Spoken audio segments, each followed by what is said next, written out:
प्रभु के चरणों में नमन, सभी को प्रणाम। क्षमा याचना से संबंधित एक दो प्रश्न बहुत महत्वपूर्ण है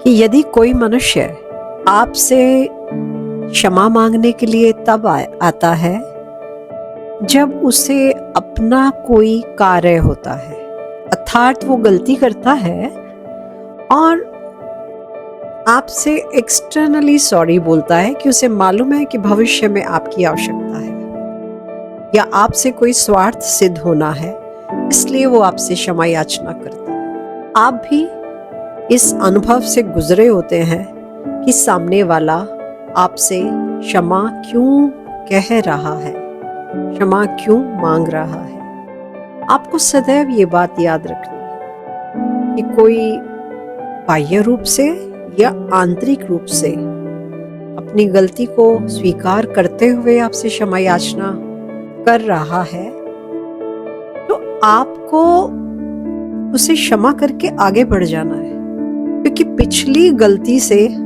आपने एक सबक सीखा होता है। माना आपने किसी के लिए बहुत कुछ किया होता है और वो आपको कहीं धोखा दे देता है या कोई ऐसी परिस्थिति खड़ी कर देता है कि आप परेशानियों से घिर जाते हो। अब आप यत्न करके उस परिस्थिति से तो निकल गए, अब वो मनुष्य आपसे यदि फिर संपर्क करता है, क्या आप उससे वैसा सामंजस्य बना पाएंगे जैसा पहला था? आप नहीं बना पाएंगे, क्योंकि आपको चोट लगी है। या तो उसका प्रायश्चित उस स्तर का हो कि वह अपनी भूल को स्वीकार करे और पूर्ण क्षमा याचना करे। अगर ऐसा होता है तब आप अपनी आत्मा की आवाज सुने। अब जैसे आपकी संतान से ही कोई भूल हो जाती है तो आप उसे क्षमा करते हैं, क्योंकि वो आपका बच्चा है, आप उसे मौका देते हैं। यदि वो तब भी नहीं सुधरता तब आप उसको उसकी परिस्थितियों के आधार पर छोड़ देते हैं कि बेटा अब तुम खुद देखो तुम्हें क्या करना है। आप किसी को मार्ग बता सकते हैं, आप उसमें इन्वॉल्व नहीं हो सकते। रही बात कि आप उससे संबंध रखें कि ना रखें, ये आपकी आत्मा की पुकार है।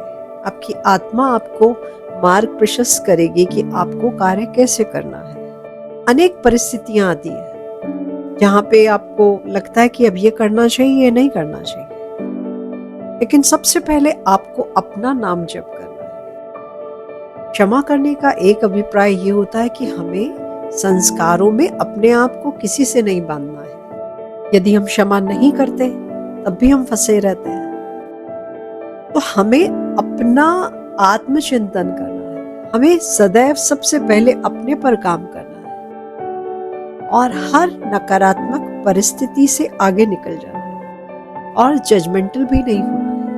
हम सामने वाले को बता दें कि आप कहाँ गलती कर रहे हैं। सुने तो बहुत अच्छा, ना सुने तो बहुत अच्छा, ये उसका अपना लेखा जोखा है। आपको हर परिस्थिति में अपने को इवॉल्व करके चलना है। आपको इन्वॉल्व नहीं होना, बंधन नहीं बांधने, क्योंकि कल की गलतियों से आपने सबक सीखा है। उस सबक को सदैव याद रखना है। और आपको जुड़ना किससे है? अपने आत्म से, परमात्मा से।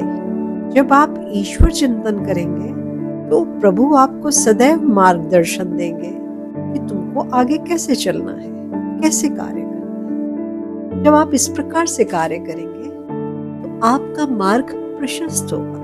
लेकिन अगर सांसारिक लेने देने के आधार पर आप सोचते हैं, कोई व्यक्ति आपके संपर्क में आया है तो आपको देखना है कि आप उससे व्यवहार रख सकते हैं या नहीं रख सकते। वो तो ऐसे ही गिरते पड़ते गलतियां करते करते चलेंगे, क्योंकि वो व्यक्ति भी जब तक नाम जप नहीं करेगा तब तक अपनी परिस्थितियों से आगे नहीं निकल पाएगा। हर ताले की चाबी एक ही है, ईश्वर का नाम जप। आप नाम जप करिए, आपको आगे का मार्ग मिलेगा।